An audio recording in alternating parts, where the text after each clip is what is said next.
मी अनिल आंबेसकर.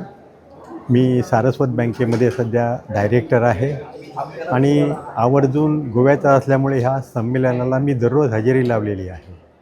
हे 21वे जागतिक मराठी संमेलन शोध मराठी मनाच्या ह्या शीर्षकाखाली साजरं होत आहे आणि हे साहित्य संमेलन नसून एक होलिस्टिक म्हणजे सर्वांगाने विचार करणारं असं संमेलन आहे, ज्याच्यामध्ये आर्थिक नंतर निरनिराळ्या विषयावरती इंडस्ट्रीजवरती चांगलं विवेचन झालेलं आहे आणि ते अतिशय सुंदर विवेचन प्रत्येक परिसंवादामध्ये बघायला मिळालं. तर विद्यार्थ्यांनी याचा आवर्जून फायदा घ्यावा आणि गोव्याच्या लोकांनीसुद्धा ह्याचं आयोजन अतिशय सूत्रबद्ध आणि सुंदर केलेलं आहे आणि काही सत्र तर एवढी सुंदर झाली की प्रेक्षकातून ती परत वाढवा म्हणून त्यांच्या विनंत्या झाल्या. कवी संमेलन तर फारच छान झालं.